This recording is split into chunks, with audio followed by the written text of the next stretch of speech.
अस्सलाम वालेकुम my YouTube family.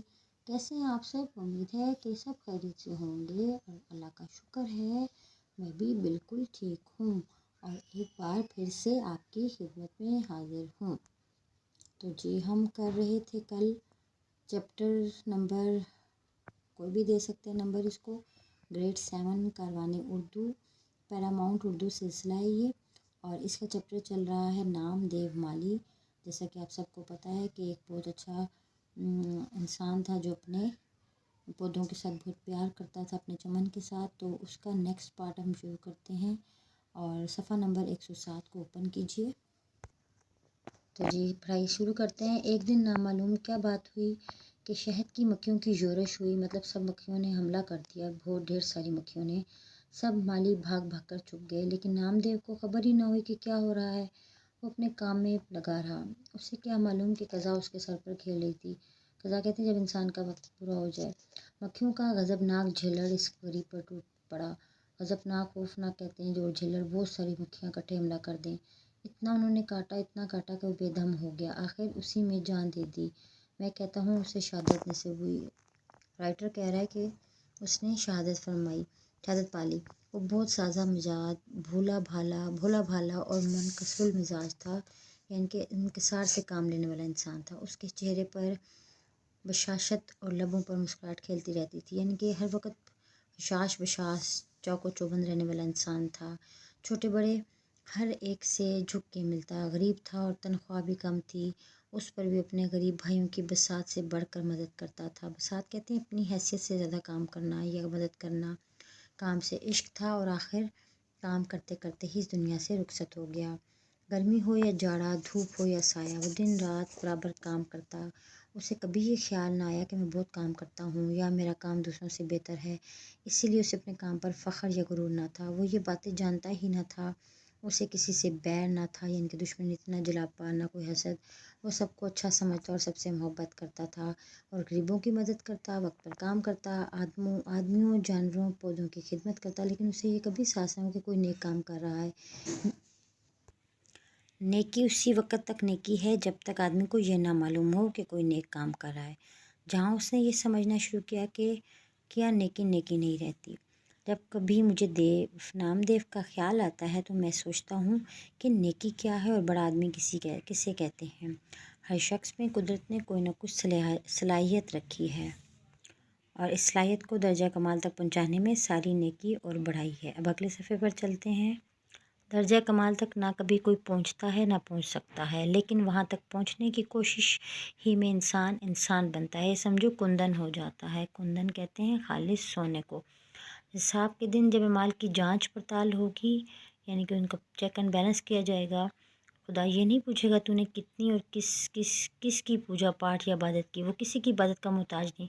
वो पूछेगा तो ये पूछेगा कि मैंने जो इस्तेदाद तुझको वदियत की, इस्तेदाद कहते हैं काबिलियत, जो भी अल्लाह पाक हमें देता है, और वदियत कहते हैं अमानत की थी, उसे कमाल तक पहुंचाने और उससे काम लेने में मैंने क्या क्या किया।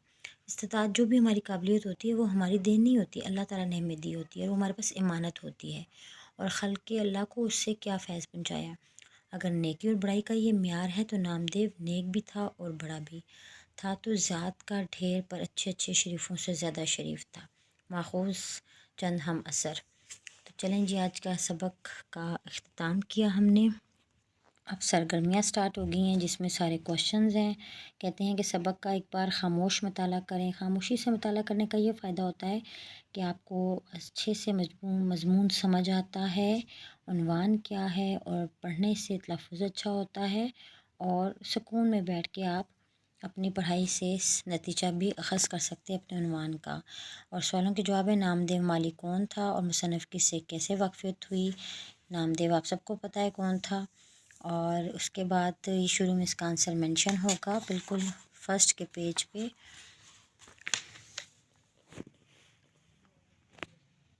कि नामदेव माली का इस पहले पेज पे से आराम से आंसर मिल जा सकता है। नामदेव के सपोर्ट काम किया था उसने और अपने काम से बहुत मोहब्बत करता था देव साहब, और उनको ये मसरूफ़ पाते थे, उनके हरकत और सकनात को देखते थे क्या काम करते हैं। मुसन्निफ़ ने बेमज़ा काम को बेगार क्यों कहा है। اس کا آنسر بھی آپ کو یہاں سے ملے گا کہ کام اسی وقت ہوتا ہے جب اس میں لذت آنے لگے، مطلب جو ہم کام شوق سے، جستجو سے، لگن سے کرتے ہیں نا، وہی کام ہوتا ہے، پیار سے، محبت سے۔ اور جب کام کو فٹیک سمجھ کے کیا جائے تو وہ بیکار ہو جاتا ہے، یعنی کہ زبردستی کرایا جانے والا کام۔ تھرڈ کوشچن ہے جی، مصنف کو نامدیو مالی سے دلچسپی کیوں ہونے لگی؟ جی اس کو دلچسپی اس لیے ہونے لگی کہ جہاں کام اس کا دیکھا اس نے کہ اپنے کام کو وقت پر کرتا ہے، کسی کے کام کے ساتھ کو کوئی خبر نہیں ہے، صرف اپنے کام سے کام رکھتا ہے، اس وجہ سے مصنف کو بھی اس کے ہر کام سے دلچسپی ہونے لگی۔ نامدیو مالی پودوں کی دیکھ بھال اور پرورش کیسے کرتا تھا؟ بالکل اپنے بچوں کی طرح، جیسے اپنے بچوں کی پرورش کی جاتی ہے اسی طریقے سے ان کی نگہداشت کرتا تھا، پرورش کرتا تھا۔ اور نامدیو کو لاج مالچی میں مہارت کیسے حاصل ہوئی؟ انہی پودوں کی دیکھ بھال کرتے کرتے اس کو سارے پودوں سے ریلیٹڈ یا کسی بھی چیز سے وابستہ چیزوں کے ساتھ مہارت حاصل ہو گئی۔ قحط کے زمانے میں نامدیو مالی پودوں کے لیے پانی کیسے حاصل کرتا تھا؟ دور دور سے پانی بھر کے وہ لاتا تھا اپنے پودوں کو دینے کے لیے۔ مصنف نے نامدیو مالی کی موت کو شہادت سے کیوں تعبیر کیا؟ اس لیے کہ اس نے اپنے پیشے کے ساتھ رہتے ہوئے اسی طرح دلی وابستگی کا اظہار کیا، اور جس طریقے سے وہ اپنے پیشے میں کام کرتے ہوئے مکھیوں کی جلغار سے مارا گیا، تو اس نے پھر یہی کہا کہ شہادت کی موت ہے۔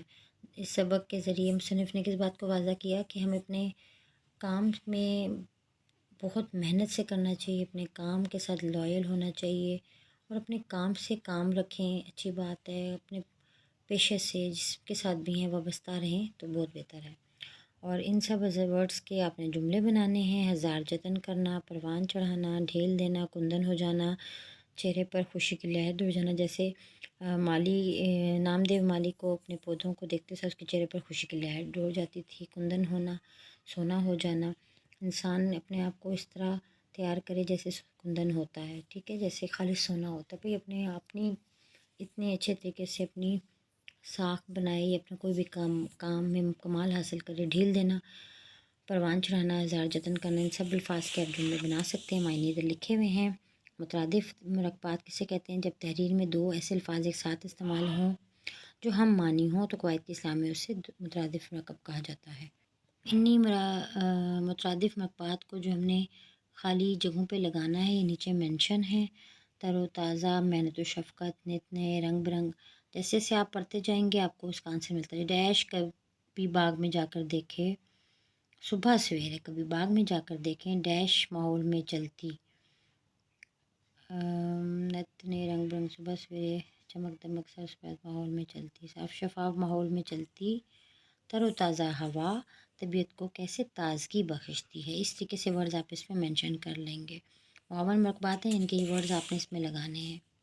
تو جی آج کے اس سبق کا میں یہیں پہ اختتام کرتی ہوں، اور پھر کل ایک نئے سبق کے ساتھ آپ سے ملیں گے۔ آج کے سبق کا اختتام ہو گیا ہے، یہ تینوں پارٹس اس کے کمپلیٹ ہو گئے ہیں، ایکسرسائز بھی ہو گئی ہے۔ تو چلیں جی، اپنے خیال رکھیے گا، اللہ حافظ۔